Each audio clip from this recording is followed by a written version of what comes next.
Assalamualaikum warahmatullahi wabarakatuh.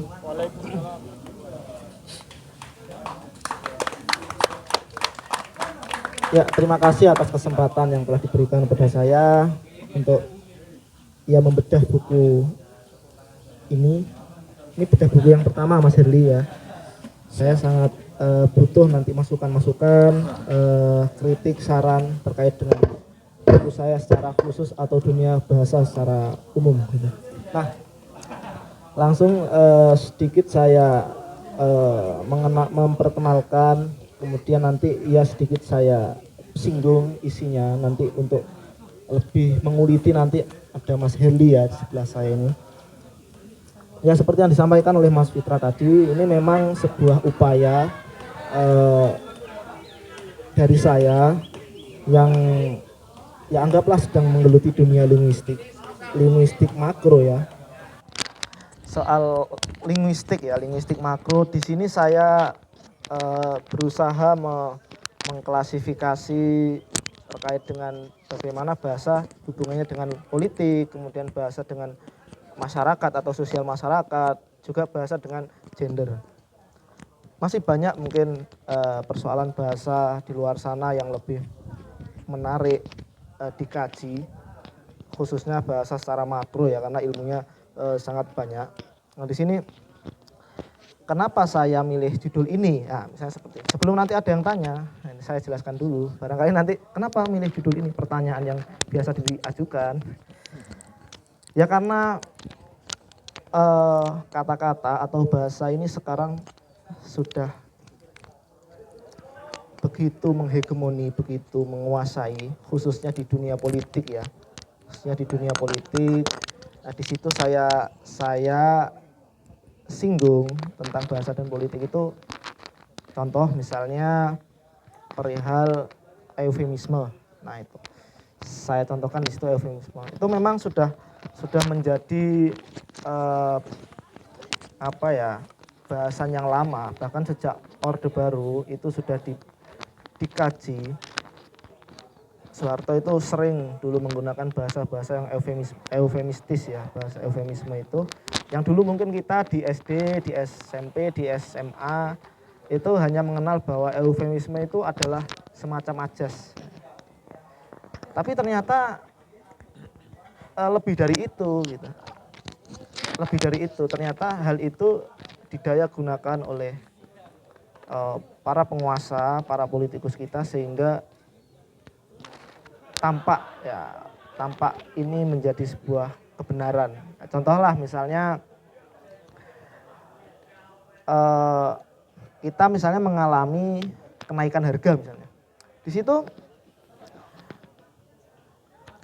digunakanlah bahasa penghalusan ini, misalnya digunakan penyesuaian. Nah, misalnya seperti itu. Itu bahasa-bahasa politikus seperti itu, bahasa-bahasa penguasa, sehingga ingin memberi kesan bahwa tidak ada apa-apa. Ini hanya perubahan biasa. Kemarin juga sempat ramai itu harga tes atau vaksin itu yang mengalami kenaikan beberapa waktu lalu, yang ramai diberitakan. Itu mereka, yang Menteri Kesehatan atau siapa itu mengatakan ini penyesuaian harga, bukan kenaikan harga. Nah, begitu. Ini adalah contoh yang menarik dalam hal bahasa dan politik. Itu baru eufemisme. Ada lagi misalnya soal metafora. Metafora ini juga sering digunakan oleh dunia politik. Kalau yang baru-baru ini ya, dulu ketika kubu Prabowo belum lompat pagar menjadi koalisi, ini kan ramai pelabelan kampret sama cebong. Nah, itu menurut saya juga sebuah metafor yang dalam bahasa Bird itu ingin membuat lawan politik ini pesaing politik kita menjadi lawan atau musuh, sehingga mereka disebut kampret, kemudian yang satu dilabeli cebong begitu. Jadi itu labelnya adalah dari pesaing politik itu. Kemudian dalam bahasa selanjutnya kemudian ada togok dan kadrun, itu versi yang terbaru. Jadi itu saya pikir metafora yang menarik. Bahkan di situ saya ulas, ada Anies Baswedan itu sering menggunakan metafora sejak sejak beralih ke politikus kemudian menjadi gubernur, itu ada bahasa-bahasa metafora. Ini saya ambil contoh ya di sini. Nah, ini mungkin bagi yang memandang biasa saja mungkin tidak ada apa-apa. Cuman bagi saya yang membahas dari kajian metafora itu, misalnya ada kalimat ya. Saudara-saudara semua, hari ini satu lembar baru kembali terbuka dalam perjalanan panjang Jakarta. Nah, di situ ada perjalanan panjang Jakarta, ini seolah-olah menunjukkan bahwa si Anies ini ingin memimpin Jakarta lebih lama, perjalanan panjang. Dia membawa metafora itu perjalanan panjang, seolah-olah saya ini memimpin Jakarta dan nanti siap sampai selesai, bahkan kalau bisa nanti 2 periode, misalnya seperti itu. Ini contoh bahasa dalam kaitan dengan politik. Contoh saja, nanti mungkin barangkali Mas Herli punya pandangan yang lain soal ini. Kemudian yang selanjutnya, bahasa dan masyarakat. Bahasa dan masyarakat ini juga menarik. Di situ ada beberapa artikel yang saya tulis soal bahasa dan masyarakat. Salah satunya adalah bagaimana dunia militer itu sudah memasuki wilayah sipil, bukan hanya dalam konteks perilaku sehari-hari atau seremoni-seremoni seperti upacara, kemudian baris berbaris, kemudian ketika Agustusan ya kita biasanya ya pakai pakaian yang ala tentara sama polisi, misalnya seperti itu kan hal yang. Nah, kemudian dari soal bahasa itu juga ada. Nah, bahkan sering juga misalnya kita janjian sama teman misalnya, kemudian dijawab oke, siap. Nah, itu juga bahasa-bahasa militer yang merasuk ke dunia sipil. Siap 86 itu kan sering teman-teman ya, siap 86 laksanakan. Nah, itu secara tidak sadar, secara tidak langsung itu sudah dunia militer sebetulnya itu, tapi seolah-olah itu sudah menjadi ya sudah masuk kalangan sipil seperti kita. Nah, makanya gimana caranya biar dunia sipil yang masuk militer itu apa berarti? Kita balas dendam. Ya itu contoh ya, dunia militer yang sudah, bahasa-bahasa militer yang sudah merasuki dunia sipil secara tidak sadar. Mungkin itu adalah hal biasa, tapi dalam kajian, dalam fenomena-fenomena bahasa itu menarik untuk diperhatikan. Itu soal bahasa yang kaitannya dengan masyarakat di situ. Kemudian ada lagi satu artikel yang saya tulis soal bahasa dan masyarakat ini. Saya kadang-kadang juga sudah lupa loh tulisan saya ini.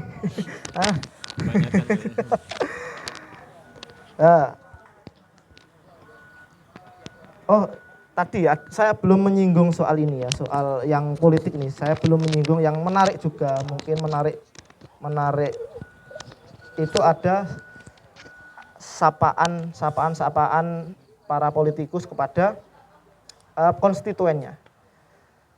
Misalnya kalau dulu sapaan Bung itu dilekatkan pada Bung Karno, Bung Hatta. Kalau sekarang ini kayaknya Buya Syafi'i ini yang masih sering memanggil Bung itu untuk ya katakanlah untuk menjaga egalitarisme gitu, cari egaliter gitu. Dulu Bung. Nah, sekarang mengalami modifikasi. Jadi para politikus ini sekarang menggunakan sapaan-sapaan yang itu fungsinya untuk mendekatkan kepada masyarakat, kepada konstituen. Makanya saya tulis di situ sapaan kekerabatan. Misalnya ya, ada Pak D. Ya, Pak D ini kita kenal sama siapa kalau Pak D?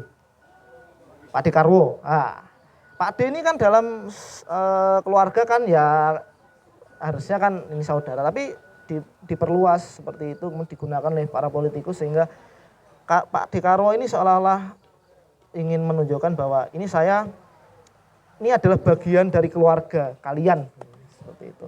Saya memandangnya seperti itu. Ada lagi kalau dari kalangan santri ya itu, kalau dulu Gus Dur ya, Gus Dur Abdurrahman Wahid, sekarang ini ada yang namanya Gus Ipul. Nah, Saifullah Yusuf ini kan bagaimana membranding diri sebagai Gus Ipul. Nah, itu kalau dari kalangan santri. Ini menarik, menurut saya ini menarik. Ada lagi kalau Megawati itu Mbak Mega dulu disebut.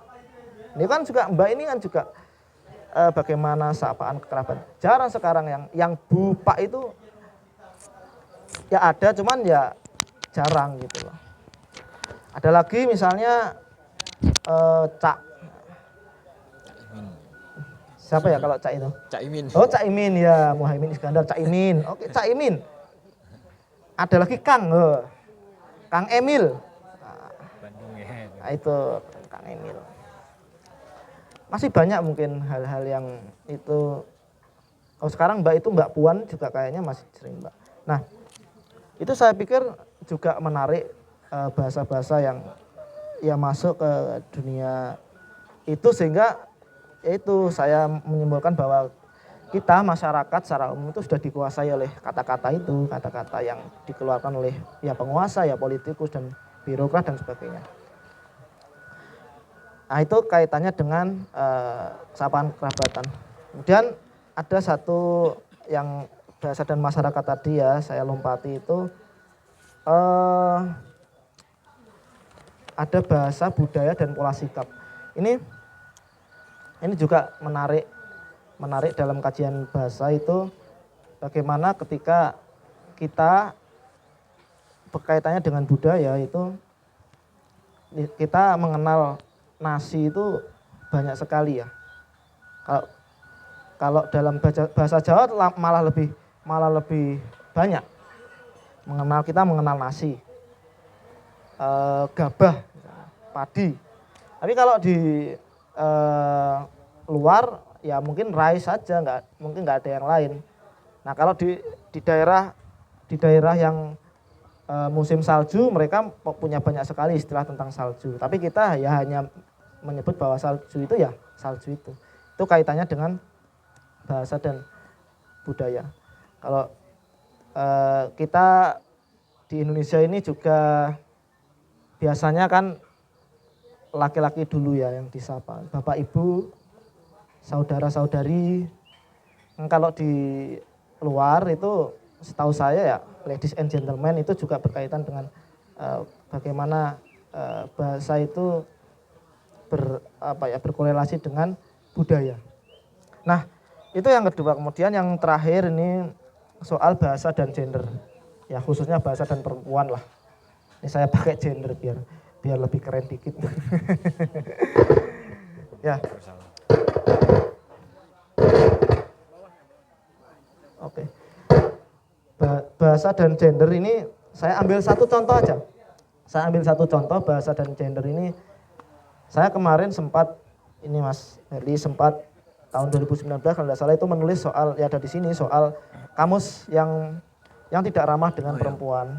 Kemudian waktu itu ada aktivis perempuan, ya aktivis gender lah yang kemudian meramaikan itu. Saya sempat diundang juga waktu itu di forum apa itu LB apa itu. Nah di situ ternyata mereka kaget sekali bahwa bahasa-bahasa yang ada di kamus itu ternyata sebelum ada revisi itu cenderung ya katakanlah cenderung merugikan perempuan. Misalnya di situ sebelum ada revisi itu kata pelacur itu dulu saya tulis di situ itu artinya hanya perempuan yang melacur. Setelah viral ramai, kemudian ya akhirnya sekarang artinya jadi orang yang suka melacur. Nah, gitu. Ternyata ada juga fenomena seperti itu yang tanpa kita sadari ternyata begitu. Itu kan menurut saya tidak proporsional mendefinisikan sebuah kata ya, seolah-olah mungkin konstruksi masyarakat dulu seperti itu, tapi bagaimana sekarang sudah berkembang ya. Sekarang sudah berkembang kajian-kajian itu soal ya feminisme lah atau apa itu, kemudian ya harus lebih netral untuk lebih proporsional lah untuk mendefinisikan sebuah istilah. Nah, waktu itu Mbak Helena dari Kompas itu, wah baru tahu, wah ternyata gitu ya Mas Ahmad ya. Wah saya mau marah-marah waktu itu di forum Zoom itu. Wah, saya baru tahu bahwa ada perempuan macam-macam, perempuan geladak, perempuan apa itu di situ. Sekarang sudah direduksi itu, sudah diminimalkan sekarang, sudah ini setelah ada ramai itu. Nah, itu barangkali pembukaan dari saya soal ya sedikit banyak soal bahasa. Ya mohon maaf bagi teman-teman yang mungkin kurang tertarik dengan bahasa.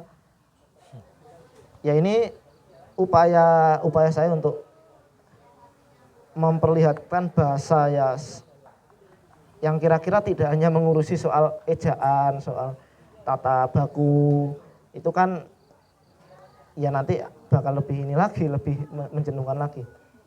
Saya pikir persoalan-persoalan bahasa ini bagaimana biar dikontekstualisasikan sehingga mudah diterima, sehingga menjadi fenomena-fenomena yang menarik. Jadi kita lebih terbuka, lebih menarik, tertarik dengan bahasa kita sehari-hari, khususnya bahasa Indonesia.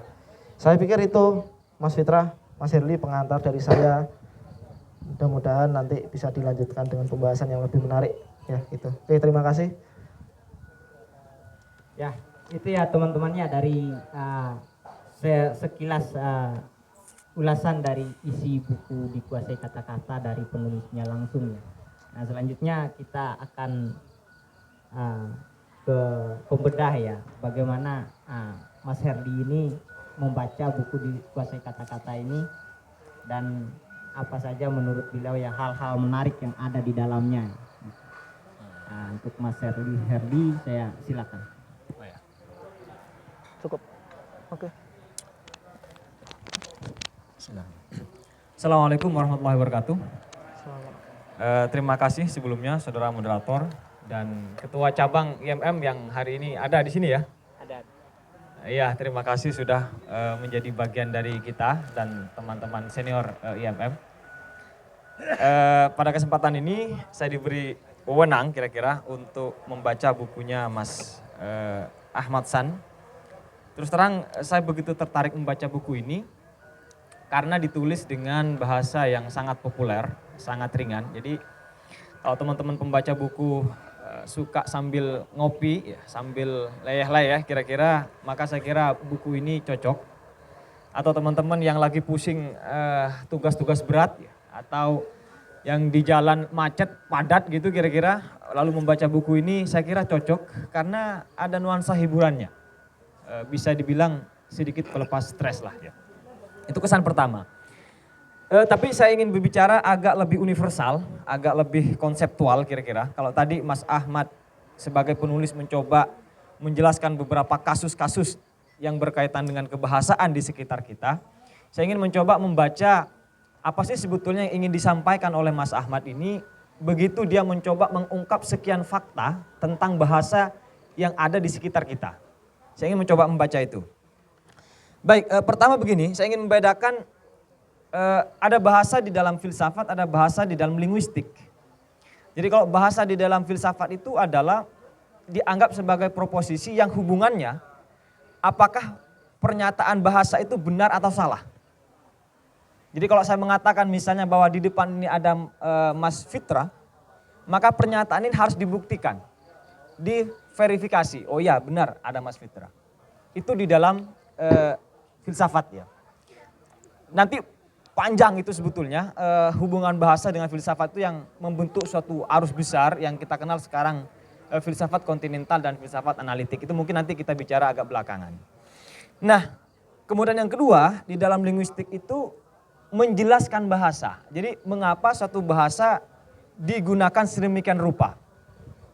Jadi mengapa ada eufemisme, mengapa ada metafora, mengapa ada yang lain-lain lah. Atau mengapa ada pasivitas, penggunaan pasif. Misalnya kok dikuasai nih, kok bukan menguasai. Nanti saya akan coba jelaskan itu. Itu linguistik akan mencoba menjelaskan itu. Mas Ahmad sudah mengungkap sekian fakta yang berhubungan dengan mengapa suatu bahasa dijadikan demikian. Nah, lalu berikutnya, kebetulan saya di UGM itu belajar linguistik sosial atau sosiolinguistik yang berbicara tentang ternyata tidak pernah ada bahasa yang independen. Bahasa yang seperti kita berada di lab misalnya, diteliti terbebas dari kehidupan sosial itu ternyata tidak ada. Bahasa selalu berhubungan dengan konteks bahasa kita. Bahasa selalu berhubungan dengan kehidupan sosial di mana kita berada. Nah, dalam kaitannya dengan ini, Mas Ahmad semuanya menyingkap itu. Jadi semua bahasa di sini yang diceritakan oleh Mas Ahmad ini adalah bahasa yang berhubungan dengan kehidupan sosial kita. Bahasa yang terbentuk karena ada faktor-faktor di luar bahasa. Mengapa ada kata disesuaikan harganya? Oh, itu kapitalis Pak, butuh uang itu. Ya kan? Banyak hal ya, mengapa kalau ada orang ditangkap bilang diamankan oleh polisi misalnya, bukan ditangkap. Itu upaya agar kita redam, agar kita tidak marah-marah dan seterusnya. Banyak hal yang diceritakan dalam hal ini. Nah, lalu kemudian faktor eksternal ini yang saya bilang tadi membentuk bagaimana bahasa itu disusun. Bagaimana bahasa itu dibikin. Diceritakan oleh Mas Ahmad tadi misalnya sejak Orde Baru ini yang paling getol ya. Membentuk bahasa sedemikian rupa. Makanya ada banyak yang diubah, yang paling penting diceritakan di buku ini adalah soal EYD ya. Dulu kita mengenal EYD Van Ophusen yang pakai Soekarno, Soeharto itu nuansanya Belanda kira-kira. Dan dipakai oleh Orde Lama rupanya. Tetapi setelah masuk Orde Baru itu diganti menjadi EYD ya. Ejaan yang disempurnakan, Soe-soe itu dihilangkan. Ternyata penghilangan ejaan itu tidak sesederhana itu. Penghilangan ejaan itu membuat kita tidak lagi terbiasa membaca buku-buku sejarah yang ditulis dengan ejaan pakai WW itu. Iya, betul. Sehingga ada banyak sejarah yang tidak bisa kita baca yang ditulis pada masa Orde Lama. Itu salah satu politik bahasa yang dilakukan oleh Orde Baru. Itu hanya satu peristiwa. Makanya kalau teman-teman mengenal siapa yang menulis Imagine Community, Benedict Anderson itu sangat mengecam dan itu ditulis di dalam buku ini. Itu salah satu peristiwa yang paling konkret. Belum lagi di dalam kehidupan kita sehari-hari ya. Kita mungkin kenal istilah pamali ya. Jangan duduk di depan pintu ya. Nanti kalau yang perempuan susah dapat jodoh gitu kan. Jangan duduk di atas bantal kena udunan ya kan. Itu pamali. Dan itu rupanya persoalan besarnya kita sebagai manusia tidak bisa berpikir tanpa bahasa. Secara filosofis itu. Jadi kita pada saat kita memikirkan sesuatu, pasti sesuatu itu terkonfirmasi di dalam bentuk bahasa dalam pikiran kita.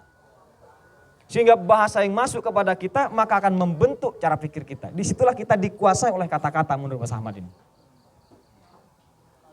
Nah, salah satu hal yang paling mendasar yang saya bilang tadi, ketika berbicara politik dan bahasa maka pasivitas salah satu bentuknya. Jadi aktivis misalnya ditangkap, aktivis IMM ditangkap, dipukul, diamankan. Di dalam pasivitas itu yang terjadi adalah pelaku dihilangkan. Ya, betul. Iya kan? Bukan tentara menangkap aktivis IMM, tapi aktivis IMM ditangkap. Loh, siapa yang nangkap kira-kira begitu? Pasivitas. Sayangnya Mas Ahmad di sini juga menggunakan pasivitas juga. Apa yang ingin disembunyikan oleh Mas Ahmad sebetulnya? Saya mencoba membedah. Jadi di dalam kajian linguistik sosial itu ada istilahnya analisis wacana kritis. Critical discourse analysis. Nah, di dalam analisis wacana kritis itu ada 3 elemen yang perlu kita bahas. Ada teks, kemudian ada kognisi sosial, kemudian ada konteksnya atau kehidupan sosial di luar bahasa itu. Teman-teman mungkin suka baca bukunya Van Dijk, mungkin itu bisa dilihat ya. Ada Pak Irianto bukunya itu cukup sederhana menjelaskan, mungkin bisa dilihat. Nah, kalau mengacu kepada teks, kemudian kognisi sosial dan konteks, maka membedah mengapa ada kata dikuasai yang dipakai oleh Mas Ahmad ini kita bisa mengerti. Teksnya adalah dikuasai. Ada banyak hal itu sebetulnya, tapi kita langsung singkat situ saja. Jadi teksnya, Kemudian ada kognisi sosial. Kognisi sosial ini adalah kesadaran kita yang dibentuk selama rentang waktu yang panjang. Jadi rentang waktu yang panjang kita ini melihat Mas Ahmad ini adalah sebagai seorang editor. Di kesadaran kognitif kita. Dia ada di Jawa Pos, media. Salah satu produsen kata-kata adalah media, harus kita akui itu. Berarti sebagian besar kehidupan kita dibentuk dalam berpikir dan bertindak itu oleh kata-kata. Jadi sebetulnya ingin disembunyikan oleh Mas Ahmad di sini adalah bahwa dirinya sebagai salah satu produsen kata-kata. Makanya menjadi dikuasai oleh. Siap. Kemudian secara konteks jelas kehidupan kita saat ini adalah kehidupan media sosial, kehidupan serba digital, kehidupan yang mudah bosan, kehidupan yang mudah malas. Maka Mas Ahmad menyusun semuanya di dalam buku ini dengan bahasa yang sangat populer, bahasa yang sangat dekat dengan kita. Itu yang ditulis oleh Mas Ahmad. Nah, cara baca saya secara keseluruhan bahwa Mas Ahmad ingin menunjukkan bahwa tanpa bahasa kita tidak bisa berpikir. Bahasa membentuk cara kita berpikir, karenanya kita dikuasai oleh kata-kata. Ada satu catatan yang ingin saya berikan sebelum saya mengakhiri presentasi saya, berkaitan dengan bahasa dan masyarakat. Ini kayaknya kok kurang tepat Mas ya. Jadi masyarakat ini sepertinya lebih luas. Karena yang saya lihat isinya adalah budaya sebetulnya. Iya. Jadi masyarakat ini cakupan genusnya kalau dalam istilah logika itu ya.